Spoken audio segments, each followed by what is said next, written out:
is the big question, David, today. Yeah.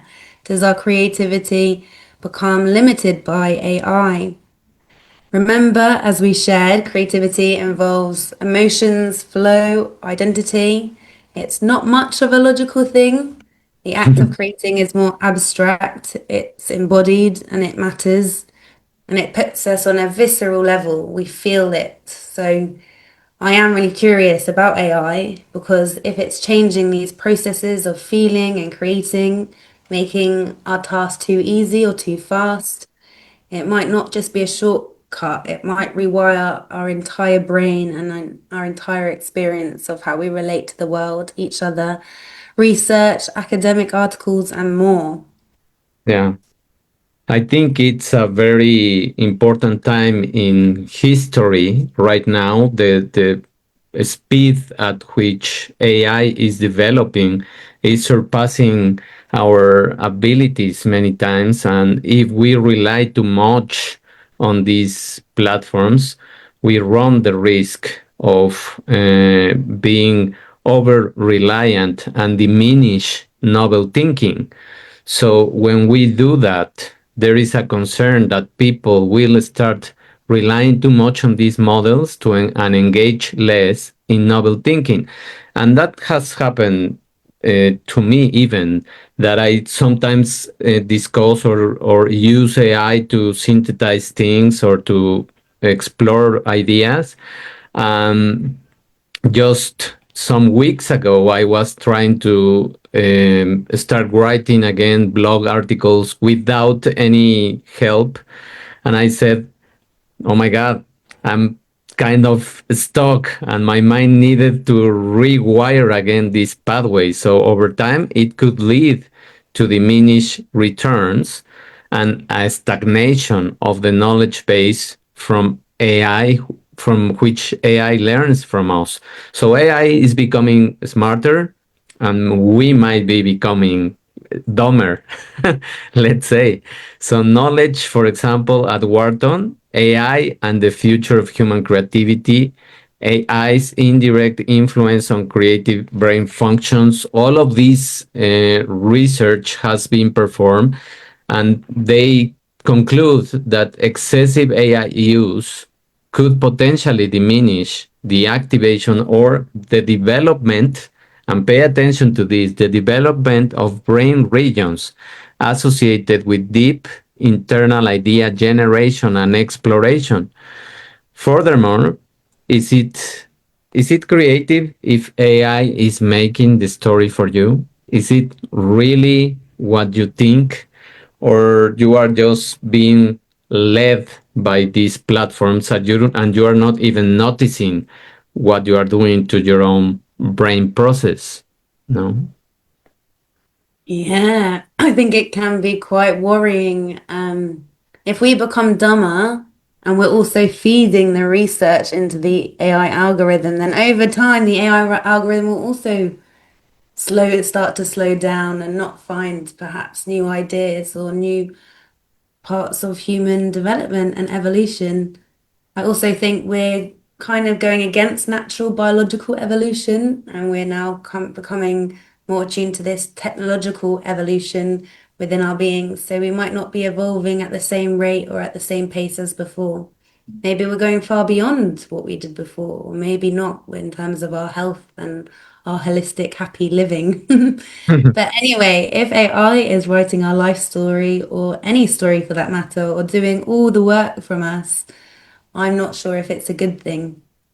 But there are some studies that show AI helps people a lot, especially on those who have low scores on standard creativity tests. If you Mm. use AI correctly, their stories can become original and novel, just as such as those created originally by more creative writers. So AI is quite special in that way. It might not only boost productivity, but it can level that playing field for some individuals or for the people who say that they don't feel they're that creative. Mhm. It is interesting, and some other psychology studies have shown that you can have sort of an external creative partner with an AI, kind of like your sidekick or your friend, your buddy. I know a lot of my friends call their ChatGPT different names. One calls it the Doctor, ChatGP, another one calls it Chad. So whatever it is, it's nice to have a creative partner and it can actually boost our divergent thinking. So it can actually help us with the right questions used in the right way, help us generate more possibilities and our ideas with our mind. And by offering us those unexpected suggestions or by taking over those repetitive tasks that normally drain our focus, AI could help free up more of our brain's energy for higher order imagination and creativity. So, AI can help us, but I am on the side myself, on the other hand, that in some circumstances it's going to really limit creativity. I mean, a lot of children now have grown up looking at devices since they were born, and there's this new revolution in technology with children so obsessed with devices that they're getting almost symptoms of that of someone with dementia. And there's papers on digital dementia and how children are losing focus. They're not able to retain ideas. They can't remember what they ate yesterday. And they're losing not only their focus and basic cognitive functioning, but they're losing their memory and most importantly, their creativity, which, as we shared, makes us human. So we need to have boundaries and we need to have a balance with technology in our life. I also think, in my experience of using ChatGPT and AI, it's always hinged on creating like a really good prompt. So maybe over time, people might only get really good at creating good prompts, or they might just use templates. So in fact, it's denying them on using their brain. So eventually, yeah, I think people might become more limited in their capacity to think creatively. And if there are people out there who are making lots of money by getting AI to automate everything, make stories, design them, write them, publish them all on Amazon, and they're making money from that. And these are all AI books. What will the world become if we're all reading text generated from AI? Is it real? Is it information or misinformation? Is it disinformation? Is it even better than, does it go beyond what we already know as a human being? Is it more intelligent than us? There's so many things to debate and discuss, and we could go on forever and ever. But definitely using AI a little bit feels like creative cheating to me. Why not? Just try use your own mind. Go old school. We used to have to do it. Write your own book with your own voice, your own tone, your own ideas. Why not design the book cover with your own pens and pencils and drawings and designs? It's I so think, true. It's so true that if AI writes your book, who truly owns it? Is it yours? Is it just pushed by the algorithms that nowadays are uh, inundating our platforms? So, oh yeah, ownership. That's a whole nother complex topic with AI. Who really owns it? And what if AI creates something in your style but doesn't copy any one piece? Does AI own that? Do you own that? What does that mean for copyright law?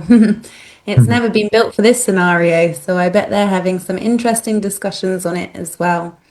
And also in academia, lots of students, they're being naughty and they're writing all their essays and doing all their research with AI alone and not using their brain very much. So as the technological revolution continues, I think there is a huge risk for intelligent students becoming dumbed down because of their reliance for AI to write research summaries and to do a lot of the important sort of higher cognitive functioning skills required in university. That's going to be lost if they all just become dependent on these models. And what will become of the end of year exam when they don't have a computer and they need to write their own essay? I think universities will struggle and end up just pushing the grade boundaries lower, but that's not what it's about. It should be about helping us become more creative, more intelligent, more empowered, more resilient. And university should be that path into adulthood, that one that, you can really thrive in life and work on your passion and your purpose and do research in what matters to you. What do Yeah. you think, David, about universities and AI? What's that going to look like? Well, it's already very, very complex, this topic, and I actually have many cases uh, while I was teaching where students completely copy and paste the AI responses, and they are not even clever enough to delete the prompts and the AI answer with here is your essay or here is this text that you asked for me, and I said, oh my god, this is just extremely obvious that they are just, and for me it was worrying because it talks about your ethics as a human being. No, you are trying to cheat and you're trying to manipulate the system. So there are many consequences to consider. Suddenly, you don't have to be an academic researcher to produce a literature review for your thesis, so you will obtain your grade and your paper very easy. Mozart to make you don't have to be Mozart to make music. You can just produce music with the help of AI, or you can make art with this platform. So you can be a new AI Picasso, let's say. So the tools are lifting everyone closer to that level, but that's not real. That's not your own humanity, let's say, speaking. But here is the plot twist. While individuals become more creative, collectively the work starts to look more alike. So they are very similar. The things that we produce, they are going to be very, very similar. So instead of millions of weirdly different articles, images, stories, we get a lot of similar ones because the AI tends to converge in what works, and it will feed the work and the responses by the algorithm. So I guess you're right, Amy. It will continue to be an issue for universities, but I still think it could also enhance the research process if used correctly. And I will just mention one of the platforms that I think it's very good in terms of making that progress. It's Notebook LM. It's from Google. And I think this platform, what I like about it is that you can upload the information from peer reviewed articles, PDFs, books, or websites that have the information, and you decide what kind of information you are feeding the AI system. So this is much more like having your super smart partner that reads at a very high speed and summarizes things for you. So, what about the schools and creativity? Do you think AI will replace teachers? What will happen then? I think it is indeed a possible reality, but there Yeah. are pros and cons with everything. But as you said, will AI replace teachers? Well, there's a lot of pros with that. Not as many teachers are needed. You could create personalized lessons based on the children's preferences and interests. You Mhm. could tailor the headsets even to their ability. There has been a couple of schools that have started to test this and have sort of virtual reality headsets in helping the kids learn and grow. And they have shown, though, indeed, that they outperform public schools on tests. So it could be a good thing in that way in helping people grow and learn at their own pace, having this really one-to-one personalized learning, almost like a tutor. And they can also make it really gamified and fun and motivating. So that can be much more exciting for a child who's being told that they should be learning from black words on a white piece of paper. It's not as engaging as a game and collecting some gold stars. However, I think that it would be a real sacrifice in many ways on our human capability and development if we did replace our education system solely with AI. It reduces us for even having any human connection. So we will probably lose our skills on how to communicate and relate to one another. It Mm. might also be seen as a complete escapism, so you don't even want to talk to humans. It's much easier to put on the VR headset and play a game. So you'll probably become really disconnected, out of touch with themselves, their emotions, and really disconnected from the natural world and planet that they are born in. I think I'm seeing that more and more of students today who are being obsessed with their devices. They're not really appreciating the nature and the natural world and learning the insights that we have from nature and the seasons. Yeah. I think you touched on it before. They might not even find any purpose if they get obsessed with these AIs. They're not thinking for themselves. All they are focused on is completing missions, seeking out that next dopamine hit, away from life, away from reality, away from family, and away from nature. So it will really, really limit us. And I think, it will be a terrifying reality if that happens and AI does replace teachers in schools. Yeah.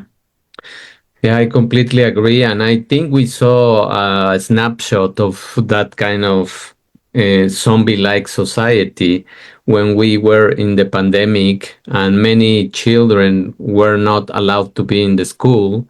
If they were toddlers, if they were going to let's say, to the nursery, and they were going to socialize with other toddlers, they usually they spoke faster. They spoke at more or less 1 year old, 1 and some months. But what we saw in this pandemic was that children started to speak up to 2 years old or even 3 years old because they didn't have contact. They didn't have these social environments. So that is what is going to affect us in our language process.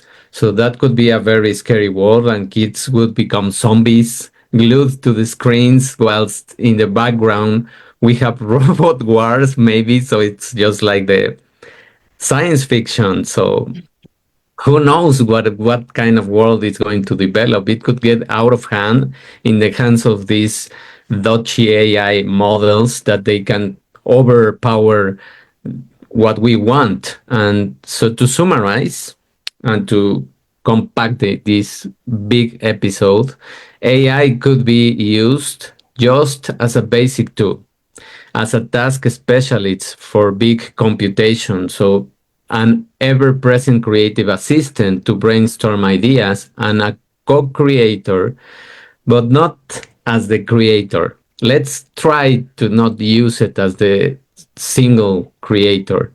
It is true that AI can offer surprising, non intuitive ideas because it reads patterns in a much faster way that we can do it.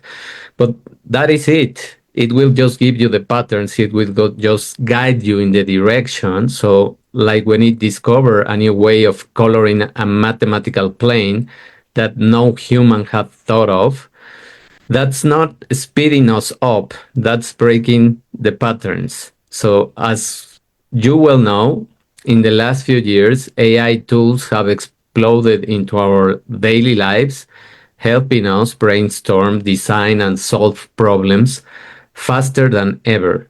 Some people see that this as a threat, others see it as a revolution, and it is both. No, thrilling and a little daunting, because when AI starts offering novel solutions instead of just echoes of the past, it challenges how we define originality itself. So, personally, we see it as an opportunity, a chance to expand, not to replace human imagination. Yeah, I agree with you, David. It can be both thrilling and a bit daunting at the same time, but I definitely think our relationship to technology should be about balance. Hmm. As we said, using AI as a collaborator and not a replacement, letting it spark ideas, but still pushing ourselves through that messy, emotional process that bring creative solutions. It's really important we keep our own voice. We don't lose our voice, our individuality, our authenticity, because by having our own voice, sharing our ideas, and being creative, that's where real growth happens. So at the heart of all creation is that simple truth. Things that matter to us, we create because we care, and no algorithm can replace that. Yeah, beautiful words, Amy. And as usual, we're going to finish this episode with 5 key takeaways of holistic tips to have a more creative life. So here they are. Use your AI platforms as your mentor, as your coach, to engage in the creative process, to motivate yourself. So, drafting first your own ideas on a topic, so you can just use pen and paper to do that. After probably synthesizing some of the reading that you have to do and the information, and then read that kind of information digested. So that will lead you to a stimulation of the creative process because you already pointed a theme, a process, and some direction. You synthesize the information that probably you don't have time to read, and you use that information to give you more direction and more, let's say, branches of your creative process. Number two, take some pauses or walking inspiration breaks. And by this, I mean walking without content, without distraction, without things to do. So just walk and contact with nature. Try to allow your brain to focus for chunks of time. Divide your time probably into segments of 45 to 60 minutes and allow yourself 15 to 10 minutes to decompress, to rest your brain because it needs that rest. You can do them by walking, you can do them by jumping jacks, you can do them by dancing, you can do them by closing your eyes a little bit and meditating. Just relax. So this ratio of 45 to 60 minutes in your brain will allow you to create momentum and will move you further in the scale of productivity because you will really become productive in 4 hours, let's say, instead of being 8 hours stuck in the screen and being just overwhelming your system. Number three, detach from toxic environments and toxic media sources overstimulation. So, having a healthy relationship with media content, this includes whatever format you consume it, news, podcast, YouTube videos, TikTok, whatever you use to have contact, will give you a peace of mind and will allow you not to have these, let's say, symptoms of withdrawal that you develop while you are stuck with the screens. So, additionally, allowing yourself to feel more motivated to do what you love rather than feeling drained and overwhelmed, use these timer blocking settings of your phone to limit the interaction with your social applications. We all have these phones now that you can set the limit of any application to 10 minutes, 15 minutes, 20 minutes per day. And after those minutes, it will block the application. So use those kind of tools to create this healthy relationship. Number four, move your body. So performing any kind of physical activity is not just about your body's health. We spoke that in the first episode, but also gives you mental stamina. It will detoxify your emotions. It will increase your inner pharmacy, as we mentioned in this episode of neurotransmitters and positive emotions pool. To mention some of the most important released neurotransmitters and even hormones, you produce endorphins, you produce serotonin, you produce brain-derived neurotrophic factor BDNF, and this one is extremely important, and we will mention it more episodes over because this protects your neurons and it allows more to be created. Dopamine also, and oxytocin, which is the hormone of love and interaction. So if you allow yourself to also enjoy nature, or you even have a partner or a friend while you do this kind of exercise, that's even better. So, and finally, number five, journal your thoughts. Write with pen and paper, or if you are tired to write, record yourself, but record your own thoughts. Don't use the AI platform to record something. So, despite the topic, it doesn't matter the topic. Allow yourself to be in contact with your inner wisdom. What do you think about what this episode, let's say? What do you think about the creativity, sensing your emotions, aiding your default mode network? So these mind wandering mechanisms to be in shape and to look deeper for the kind of thoughts and ideas that will bring you back your cognitive skills. So this is just like exercising your brain. So this is mental stamina. And what else I can close with? Being grateful for your life experiences also gives you this neurochemistry. And today is a special day. That's why we are also speaking about this, because today happens to be one of the biggest portals in 9 years that we are having. Today, the numbers align with the number nine four times. So you have this day to create your desires, to ask the universe what you want, and help us to interact with this episode. Thank you, Amy, for all your wisdom that you shared in this episode, and I encourage everyone to share your thoughts. Yeah, thank you so much, David. I loved your different tips and how in depth your share was with the different ways we could integrate creativity into our lives. I definitely need to move my body more and get off of toxic social media. So thank you for that reminder. And thank you everyone as well for being here and sharing this space with us today. We hope this conversation on creativity in the age of AI has sparked new ideas for you and maybe even inspired you to see your own imagination in a fresh way. Be sure to join us next week with our new episode. We'll be diving into a fascinating new theme, the history of consciousness. We'll Well, explore how different cultures and eras have understood the mind, spirit, and awareness itself, and what that means for us today. So we'd love for you to stay connected. If today's talk resonated, give us a follow, share this with a friend who might need it. Let us know your reflections in the comments, and we'll see you next week. Until then, stay curious, stay creative, and we'll see you soon. Bye.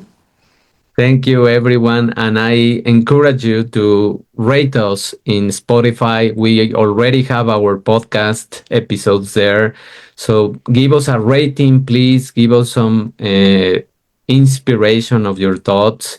And also, you can find us in Apple, in YouTube, in our channel. So subscribe in Substack, of course. And we have different plans that are going to be full of master classes, courses, and things that you will interact with. Thank you.